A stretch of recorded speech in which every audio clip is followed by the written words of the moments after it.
Hello, this is Pavel from Run Quiz.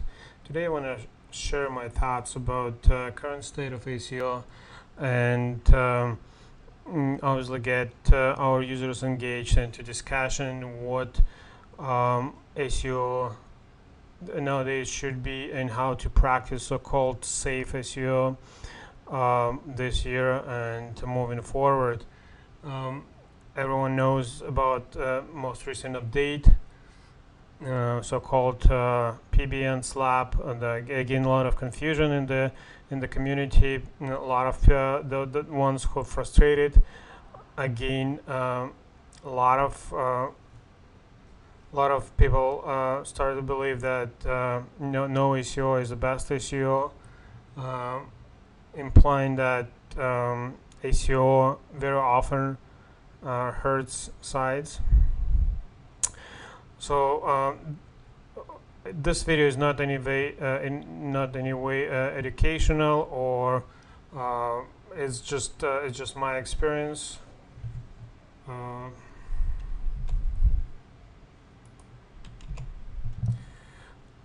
Before we make any other assumptions on the state of SEO, so we want to start from the very basics, and link building under a lot of heated discussions nowadays.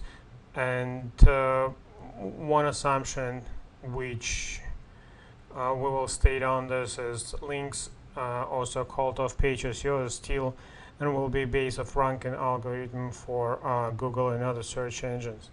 It's been changing for year after year, probably better said month after month, but link as incoming reference from other sites is still the major cornerstone of the Google algorithm.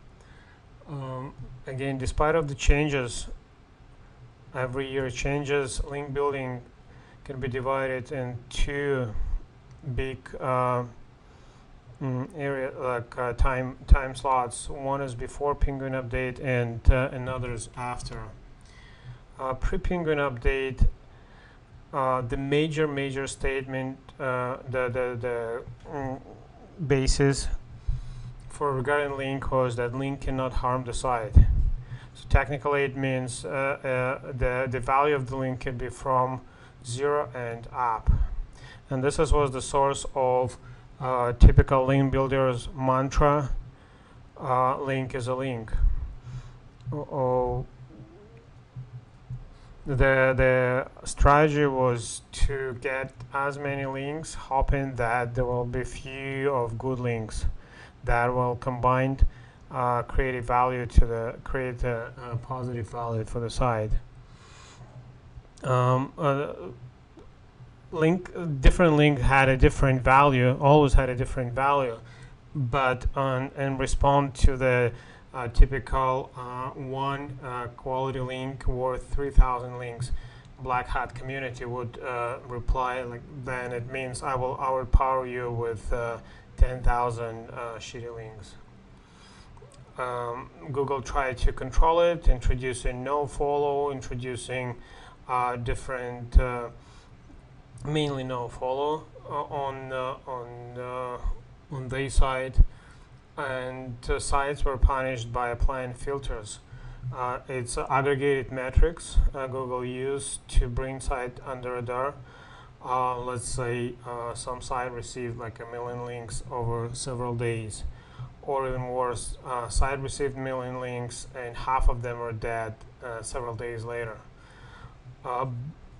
Manual review was uncommon, and banned site was pretty much dead. So despite of rumors here and there about site recovered, it was very hard to bring site back to life after being de-indexed. And again, so everything is just stayed on the point that link, because link is outside of the control of the webmaster or business owner, cannot be harm the site. The Penguin itself was targeting the black hat link building tactics, and one of the main difference from what it was pre-Penguin is that link now can harm the site. So technically link can have a negative value, and as a result the value of link building is a combined value of aggregated value of all links we have. So it could be positive, neutral, or negative. Because we have no control, webmaster has no control of links. Links can be removed now, and Google gave webmaster the tool to disable links from the site, from the index, and the site can be submitted for reconsideration. The last two topics, as a result of that, now negative SEO become a reality, and because link can bring the negative value, so it means that someone can manipulate to bring down the competitor site by creating link campaigns. And all of this together comes to the question that everyone is now asking: so what is the quality of the link? So we spend an effort of building a link, but link can have a positive value, can have no value. So it means we wasted our effort of building a link, or have a negative value. It means we spend energy, but we harm our site more than benefited. And typical agreement, everyone who's just preaching SEO nowadays, it all comes to authority and relevance. Authority of the sites where the link is coming from, and the relevance of the content. For authority, we have several, there are quite a few metrics we can use to measure authority. It used to be PageRank, it was domain age, and now more and more Moz.com page domain authority metrics are becoming a standard for quick evaluation of and comparing the sites. Which one has a higher authority versus another. There are a lot of link profile services, and pretty much everyone has their own combined metric that allows to see how one link is better or worse than another. Which one brings more value than another link, and some go as far as to calculating and telling which links are, in their opinion, harming site, and thus needs to be removed. And now we're coming to a question mark: relevance. What is relevance, and how it can be measured? And this is more important: can it be measured? There are a lot of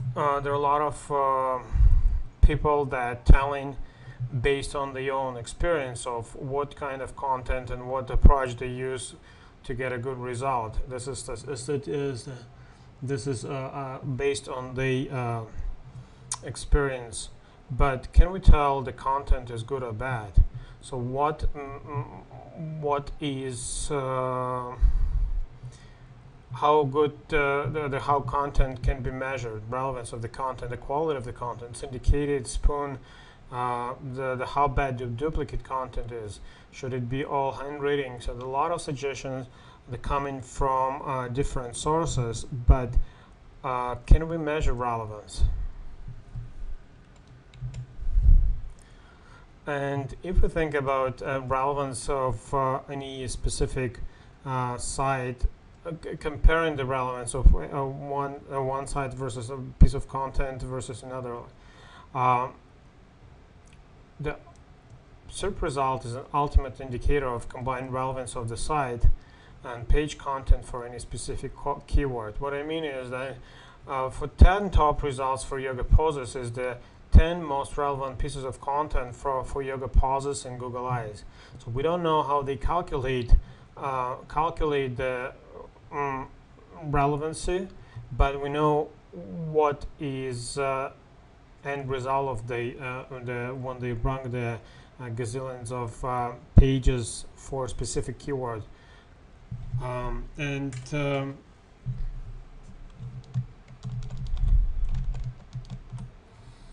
let's say if I go for search result for yoga poses, we don't know how they weight one page versus another, but we know so that according to Google, this is the #1 most relevant piece of content for this specific keyword. And scrolling down, they're all relevant, and you can see I enabled 100 results in the search.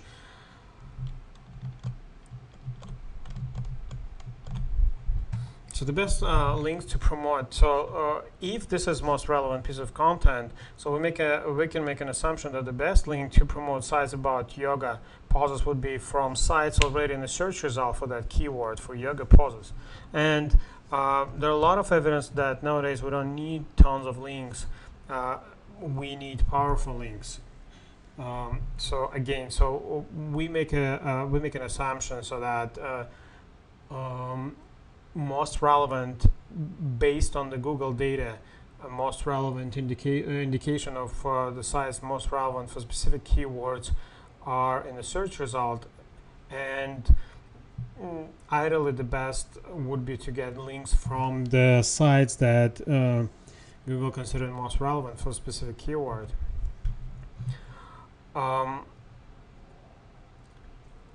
This is what I mean. This is what I already said. So what if we use it as a ranking criteria? Promote your first tier blocks until they are in the search result for your keywords, and then use appearance on the search result to be an indication that site is safe to link from.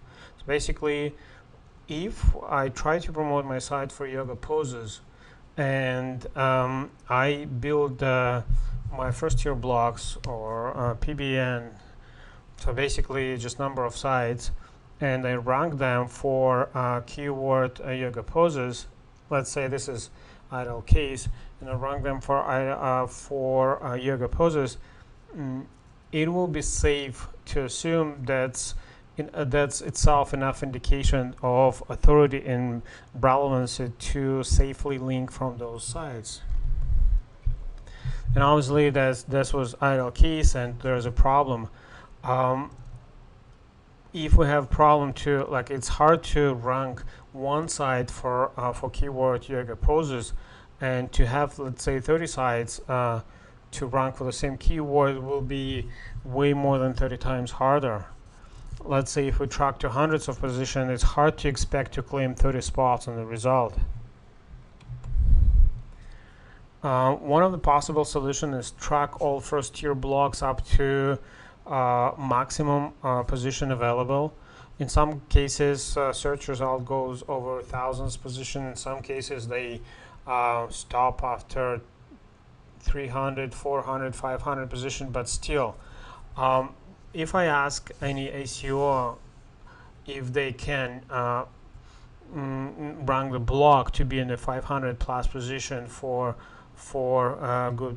good keyword, most of them probably said that this is not a big problem, because nobody focuses on the everybody tracks first couple 2-3 pages, but aside of this, nobody cares about how how sites are randomly ranked in the 100 plus position, because nobody expects the users to the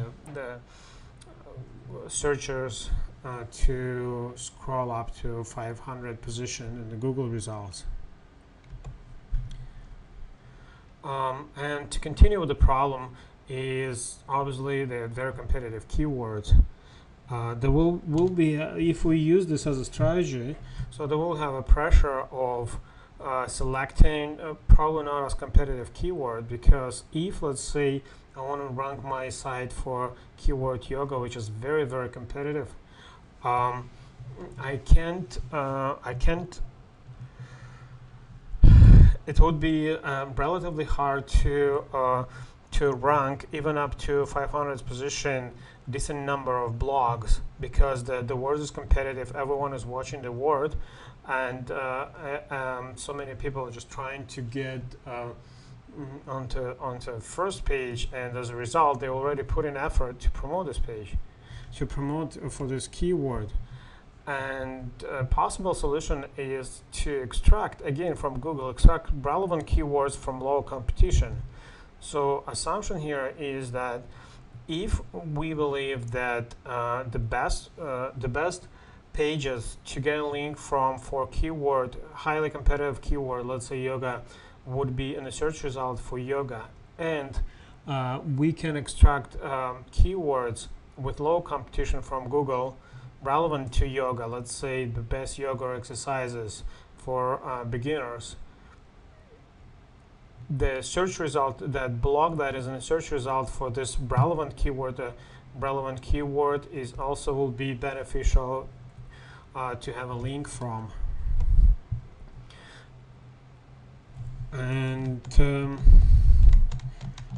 one of the possible way to get a relevant keywords would be from Google AdWords, from there are services that extract from Google Suggest, or you can see the related to yoga poses keyword, yoga poses for back pain, hatha yoga poses. So basically multiple ways of getting relevant keywords if we base our strategy on the assumption that we need to rank our first tier blogs for relevant but less competitive keywords. It's worth mentioning that keyword research is a very popular area. A lot of services that we can use to extract hundreds of keywords based on the seeding keyword and the top level keyword. The only difference, most of them, the only difference from what we need is that most of those most of these services are focused on the primary goal of finding keywords with a high search volume or high CPC with a low competition. So basically, if I can rank for high search volume keywords with reasonable low effort, if we use this as for our strategy, so we're not going to care about high search volume as much as low competition. So basically, if it's relevant and low competitive, if it's low competitive but still highly relevant in Google eyes, so that would be the ideal keyword for us to rank our tier 1 network. And based on this, I compiled this idea I've been personally using, and I want to share with our users and see the feedback of what do you think, and is anything that you can suggest and share with our users on how to create safe ranking strategy.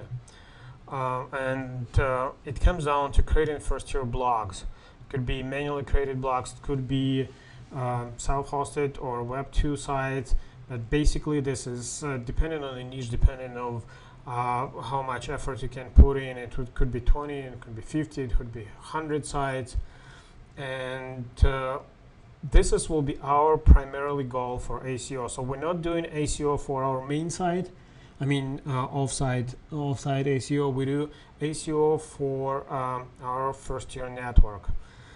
Instead of one blog, we focus now on 20, 50, or 100. And based on the primary keyword, again, so we used, let's say, yoga, so we will extract hundreds of relevant keywords with low competition. And it could be, it literally can be hundreds, and many we can filter them out by low competition. Might be used in other criteria to extract keywords that are highly relevant to our main keyword, but very easy to rank for. And we will start promote our T1 blogs to rank for those keywords. So we're going to be posting content, doing backlinking. So like for backlinking, we'll be creating second tier network, might be using another backlinking tools, doing social shares. So basically now instead of one site we do SEO for 20 or 50 sites, might be more. And we will track ranking, preferably up to 500 positions or higher for all of those keywords. And now we will consider blogs that are ranking your safe group to have a link from. So basically I created 100 blogs and I start promoting them for several dozen, so might be 100 keywords, low competition keywords. And as soon as the keyword the blog appears in the ranking results, even if it's very low on the ranking results, I would consider this as a indicator that blog is ready to be linked from. And we're going to use the links from those blogs, and we continue monitoring our and let's call it TT1. It's true tier 1 group. True tier 1 is just the one that we have a proof from Google that the blog is safe and good to have a link from. Moving forward, we'll continue monitoring TT1 blogs and use ranking as a first level metrics of your blog being safe. So basically we can track gazillions of metrics, but as long as Google believe that your blog is among, let's say, 500 blogs good to show users for keyword, even low competitive keyword like hot yoga exercises for beginners, benefit of hot yoga for beginners, and etc. We can assume that this blog is safe, and we save having link from this blog. And we continue doing SEO for our T1 blogs. So we just the higher they are on the search result, the better value we have from the link. We don't need tons of link from every blog. So if we have 30 or 50 blogs, let's say, be conservative, 20 blogs and the search results, and we have one link for every blog, from every blog pointing back to our main site. This will be idle picture, and this will be 20 powerful links that will help safely promote our site and to make sure that we're not damaging the site. Well, that's basically an idea, and again, so it was inspired by the discussion, lots of discussions in the community following the recent Google update, and I'll be looking forward for everyone to discuss this idea and share, and bring the feedback and share their own idea. Thank you.